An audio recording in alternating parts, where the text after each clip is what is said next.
जय श्री महाकाल। राधे राधे दोस्तों, स्वागत है आप सभी का फिर से हमारी नई वीडियो में। दोस्तों, अक्सर आपने देखा होगा कि जब कभी भी हम घर बनाते हैं, घर का निर्माण करते हैं, तो न्यू में हम चाहे नाग नागिन का जोड़ा हो या कलश हो या अन्य वस्तुएं हम रखा करते हैं। आखिर रखने की असल वजह क्या है, इसके बारे में हम वीडियो के माध्यम से पूरी जानकारी देने वाले हैं। तो बिना स्किप के शुरू से अंत तक वीडियो में बने रहे ताकि आपको पूरी जानकारी मिल सके। साथ ही साथ इन सभी का ज्ञान हमें ज़रूर से होना चाहिए कि आखिर हम जब घर के न्यू खड़ा करते हैं तो न्यू में इन वस्तुओं का आखिर हम क्यों रखते हैं, साथ ही इन वस्तुओं को न्यू में रखने का आखिर मेन कारण क्या होता है। पूरी जानकारी हम इस वीडियो के माध्यम से आपको देने वाले हैं। तो बिना स्किप के शुरू से अंत तक आप वीडियो पे बने रहे ताकि आपको पूरी जानकारी मिल सके। साथ ही हमारी वीडियो अच्छी लगी तो वीडियो को लाइक और शेयर करना ना भूलें। साथ ही कमेंट में जय श्री महाकाल राधे राधे जरूर लिखें। दोस्तों, घर को बनवाते समय हमें कई नियमों का हमें पालन करना बेहद आवश्यक होता है। माना जाता है कि घर की नींव रखते समय वास्तुशास्त्र के नियमों का पालन करना बेहद फलदायी होता है, साथ ही शुभ माना जाता है। इसलिए आप देखे होंगे कि जब कभी भी आप कोई अपना नया घर बनवाता है तो उसे इंजीनियर ड्राइंग के साथ साथ वास्तुशास्त्र के अनुसार ही अपने घर को बनवाते हैं, क्योंकि वास्तुशास्त्र के अनुसार घर बनवाना बेहद शुभ और फलदायी माना जाता है। जो घर वास्तुशास्त्र के अनुसार नियम से बने होते हैं उस घर में सदैव सुख समृद्धि और यश कीर्ति की आगमन होती है। इसलिए प्रत्येक व्यक्ति को वास्तु के अनुसार ही अपने घर का निर्माण करवाना चाहिए। साथ ही घर की नींव में चांदी, नाग नागिन और कलश को रखा जाता है। कहते हैं कि श्रीमद् भागवत महापुराण के 5वें स्कंद में उल्लेख में मिलता है कि धरती के नीचे पाताल लोक हैं और इसके स्वामी शेषनाग हैं। इसलिए घर की नींव में चांदी के नाग नागिन को रखा जाता है। ऐसा माना जाता है कि शेषनाग इससे संपत्ति और घर की सदैव रक्षा किया करते हैं। साथ ही घर परिवार में इससे सुख समृद्धि और यश कीर्ति की आगमन होती है।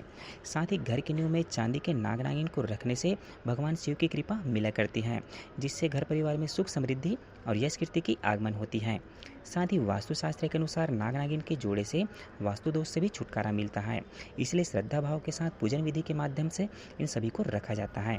घर की नींव में नाग नागिन के जोड़े को रखने से घर में बुरी शक्तियों का असर नहीं रहता। साथ ही घर में सकारात्मक ऊर्जा का संचार होता है, साथ ही नकारात्मक ऊर्जा दूर होती है। साथ ही साथ नज़र दोष से भी उनका बचाव होता है। इसीलिए नाग नागिन का जोड़ा घर की नींव में रखा जाता है। इसके साथ ही साथ सकारात्मक ऊर्जा का संचार के लिए नाग नागिन के जोड़े को नींव में रखा जाता है। अगर आप चांदी के नाग नागिन नहीं रख सकते तो पीतल के नाग नागिन आप जरूर से रख सकते हैं, जिनको रखना बेहद शुभ और फलदायी माना जाता है, जिससे भगवान शिव की कृपा सदैव हमें मिला करती है। साथ ही भगवान शिव की आशीर्वाद सदैव घर परिवार पे बनी रहती है। साथ ही साथ मान्यता के अनुसार नींव में कलश भी रखा जाता है।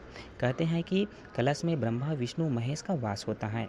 घर की नींव में रखने के दौरान कलश भी रखा जाता है। इसमें सिक्का, फूल और दूध भी डाला जाता है, जो नाग देवता को प्रिय है। धार्मिक मान्यताओं के अनुसार शेषनाग क्षीर सागर में रहते हैं।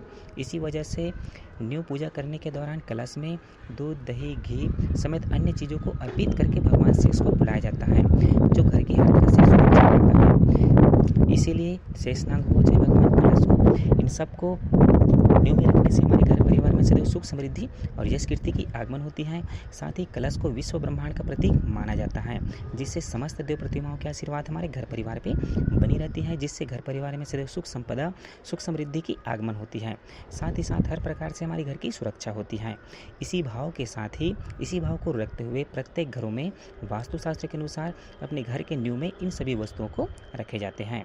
तो दोस्तों, जो भी आपको जानकारी दी गई है धार्मिक मान्यताओं के आधार पर दी गई है। हमारी वीडियो आपको अच्छी लगी हो तो वीडियो को लाइक करें, साथ ही चैनल को सब्सक्राइब करें और आगे भी इसी तरह की नई नई वीडियो और नई नई अपडेट पाने के लिए निरंतर हमारे चैनल पे बने रहे। मिलते हैं दोस्तों अगली वीडियो में कोई नई जानकारी के साथ।